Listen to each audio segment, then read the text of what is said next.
You've seen her on TV and in the movies as sultry singer and serious actress, outrageous and unpredictable on stage and off. But you've never seen Cher like this before. Just last week, 2020 followed her on a mission of mercy.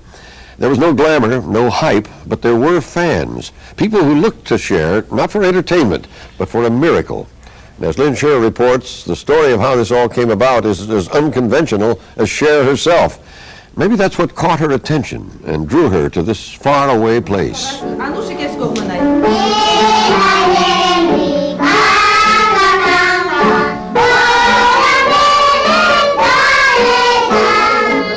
The Armenian national anthem sung by orphans in Yerevan, the nation's capital. Not the kind of musical performance you would normally associate with Cher, even though this Californian-born Cher LS Sarkisian is half Armenian. I wasn't really close to my father. I'm not really close to my relatives on that side because I didn't really meet them while I was growing up, and then I feel really American. I keep thinking that when I'm there, obviously there's some reason for me to go, and I'm not even sure at this point what it is. All I know is that somehow I'm kind of being guided to go there, you know? Cher's trip was designed in part to focus attention on this largely forgotten corner of the world. But she also had a more personal mission. She'd received a letter from the parents of a child with a mysterious illness who begged for help. Dear Madam Sarkisian, there is great grief in our family. The only daughter is ill. Her name is Christina. She is 3, but she doesn't stand or walk without support. Cher would seek out the little girl and make a remarkable contribution, but only at the end of a grueling trip through a maze of adventures. She traveled with the United Armenian Fund, a private charity which has been organizing airlifts to the beleaguered country for nearly 4 years. We joined her bringing cargo which included almost 50 tons of medical, pharmaceutical, and other urgently needed supplies on a chartered plane which left from London last Wednesday. The supplies, along with international aid, are keeping Armenians alive. This country is on its knees, the result of a series of unforeseen events. It has not yet recovered from the 1988 earthquake that killed 25,000 and left nearly 500,000 homeless. It suffers, like all republics once dominated by Lenin, from the economic chaos following the breakup of the Soviet Union. And Armenia, a Christian nation at war with its Muslim neighbors, is also reeling from a blockade that has effectively cut off all trade.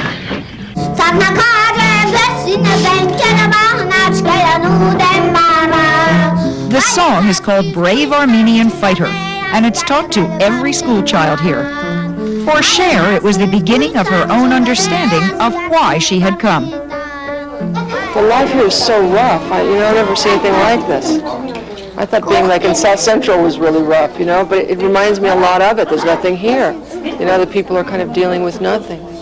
Which part of it really has gotten to you most? Well, this part. I think this is, I guess this would be rough any place, but I think it's, it's my first stop, so to ask me at the end of the day, ask me tomorrow night.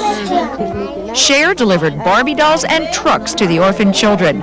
She told me she wanted to give something back. We quickly learned how very much the Armenians need. At a nearby hospital, where patients lined up to greet the woman they'd heard was a singer, we were stunned by the conditions. A dreary, run-down building with the bedridden crammed head to toe. During the heaviest fighting, there were 50 to 60 new injuries each week, with few supplies for treatment. Do you have to perform surgery sometimes without anesthesia?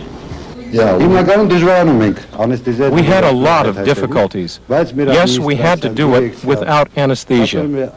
A soldier, just 23 years old, lay in bed in dirty bandages. He had stepped on a landmine in the war zone, but told me he was doing just fine. For Cher, the message that came through was the dignity of the people, despite their ordeal. She was especially taken with another stop, at a refugee center, where 8 members of this family live in 2 rooms and share a single toilet with 30 others. Forced from their homes in the disputed areas of Azerbaijan, they had one message for the people outside. please help us a little bit. We're in a very bad situation. Well, you tell her that we're going to try to do whatever we can do. I don't know what that is, but we're trying to get as many people to see this, and trying to do as much as we possibly can. But for all her doubts about what she might do to help the entire country of Armenia, Cher had little question about what she might do for one very specific Armenian child. Remember the letter we told you she'd received? It had taken nearly a year to reach the entertainer, through 3 countries, 6 cities, dozens of people. It was addressed to Cher because of her concern for sick children. Hey, Mom. Hey, babe. The result of her role in the movie Mask, the story of a young man with a disfiguring nerve disease. We feel that life expectancy is 3 to 6 months. You're not gonna really give She has since helped other children with similar ailments. And while Christina suffers from a different problem, it's why this family went to Cher. Your charitable activity is known all over the world. All these years, we undergo a cure from many doctors of the Soviet Union, but we have no great results. It was late at night when we arrived at the house. And even without electricity, thanks to the blockade, the family's welcome was full of warmth. Christina sat shyly on her aunt's lap. Her mother had stayed at home many miles away to care for other children. Cher presented her with a doll. Look what beautiful hair she has. And with the friend translating, she finally learned about Christina's ailment. She can't walk because it's like a special sickness for kids. She was born with that. It only took a few minutes. Cher made up her mind to help and promised she would bring the child to America for medical treatment. What is it about Christina's case that would make you go this extra effort? You've seen a lot of children today, and this is one that obviously you had a connection with. Well, if a letter finds me halfway around the world because of her mother's strong, desire and kind of like Herculean effort, then obviously something's meant to happen here. It's like mothers who lift cars off of their children, to get that little tiny piece of paper through all the maze of things that I had to get to find me in Malibu, from Russia, it seems almost impossible. I don't know, I think there's a little resemblance there, Cher. Armenian eyes. So you're really going to try to do something for her? And we'll get her to America.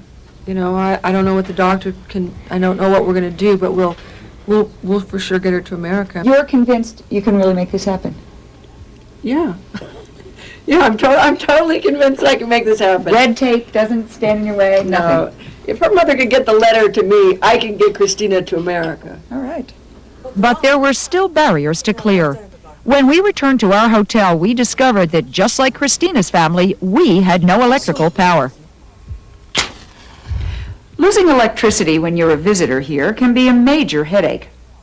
Here in Armenia's newest hotel, where we've been without power for 2 nights, it means not only no lights, but no heat, no telephone, no hot water, indeed, no water at all. But we're only here for a couple of days. Imagine what it's like to live with this. They have chopped down most of the trees here for fuel to heat their stoves, barely making it through a bitter winter, unlikely to survive another. Their only source for gas for their cars are the few trucks that make it in from outlying states, which is why the roads in this city of 2.5 million seem deserted. And those lucky enough to have jobs earn only about $10 a month, which is why it took someone with Cher's resources to arrange for Christina's travel to America.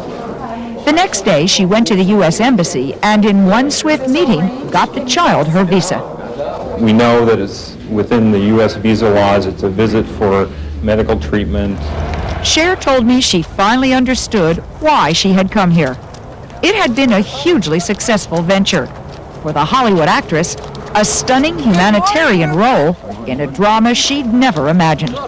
Every time I saw something today, it was just it just kind of drove it home that these people they just live in such a hostile, hellish environment, but still they've got great pride, and they've got that lady who was 85 years old, you know, I mean, they were living in nothing, but still they had great dignity, and the family was really strong, and these people are not quitters.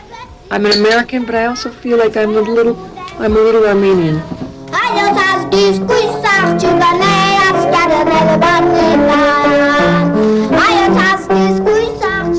Oh, these children are so touching. What happened with Christina?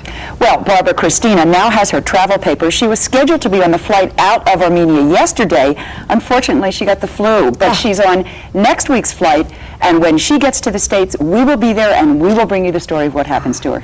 I like Cher tremendously. I think she is intelligent and sensitive. What do you think? I think she's spectacular. You know, this was not a photo opportunity. She was committed. She was transformed by this experience. She told me she wants to go back and do more. And by the way, I said to her, 20 years ago, when you were Sonny and Cher, could you have done this? She said, no. She said, I wouldn't have cared then. Speaking of caring, we should point out that this was a humanitarian trip. We're not taking sides in the territorial dispute between Armenia and Azerbaijan. Indeed. Thousands have been massacred on both sides. Thank you, Leon. Next, before